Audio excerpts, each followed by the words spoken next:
Why didn't you scream?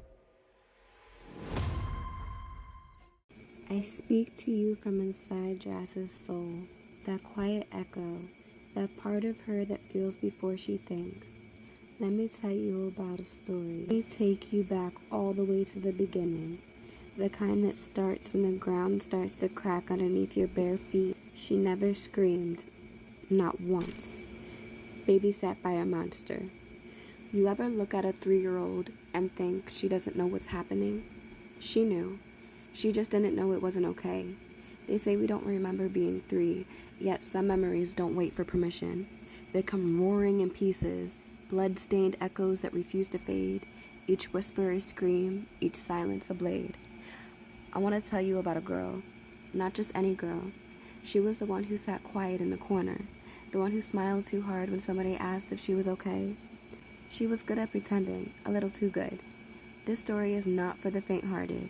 If you came here for healing, you'll find the wounds first, and not all scars make it to the skin. Let me take you back. It was a day that should have meant nothing. It was just another summer in Sarasota, Florida. Heat was dancing on the concrete. Jazz was dropped off by her grandmother, rushed, trusting. Her grandma didn't know prior to driving to her daughter's apartment that her daughter was stuck working overtime that day. And him, Ray, Jasmine's mother's new husband, he was waiting. Without hesitation, he agreed to babysit Jazz until her mother would come back from work. The door slams behind her grandmother. He goes and fixes the bath, even picks this super cute purple flowered outfit. Jazz was all excited to put it on when she had gotten out. Ray comes in, his rough hands reach for a towel. He picks her up out the tub and carries her to his and Angel's room, her mother. Her eyes scan the room. It was dark, curtains drawn tight like secrets.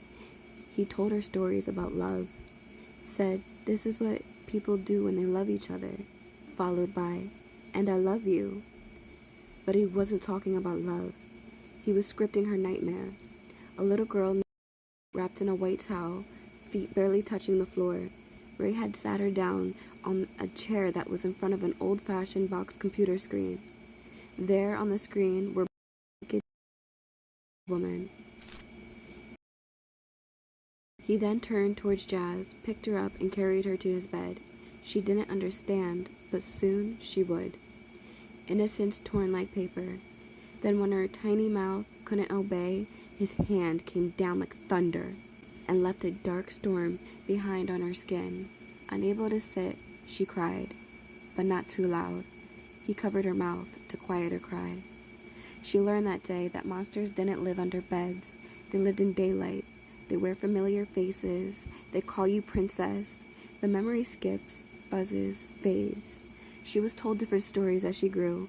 Forced to attend trauma therapy, she was taught to talk about her feelings in order to release the pain. So that's exactly what she did. She went off to daycares and preschools, telling all her friends about her new daddy playing with her kitty cat. That's what she called it. Even demonstrated on one of them. People around her started to take notice. They could tell she had been touched. Not knowing she was being judged each time she opened her mouth, it later became a problem. Jazz would pray without knowing who to pray to. She wasn't safe. Neither was her awakening. No one could hear inside her head, but I could. I always did. And I remember the look in her eyes. Not just the fear, the difference. The kind that says, trust is a luxury. She had already lost that in everyone. Her skin was already a target, and the scars that no one could see, they bled every night, and they still do to this day. When you hear the word mansion, you think high-end, safety, but not her. Not when the man who owned it had poison dripping from his tongue. Jazz is 5 now, still wetting the bed, still flinching when men spoke, still riding in the back seat of the car to visit the man who ruined her, Ray, her stepfather. This man had the audacity to smile at her while babysitting. But that day in Florida was different. Once Jazz was brought back home, the heat was thick like punishment, boxes everywhere. Her grandmother's fiancé sat in his lazy boy chair like a throne, sweating rage. "You know I don't like black people," he said. Jazz's grandmother snapped back. Something about her daughter's bad choices. Words like that don't get undone. They bury themselves deep into the ribs. They left that day.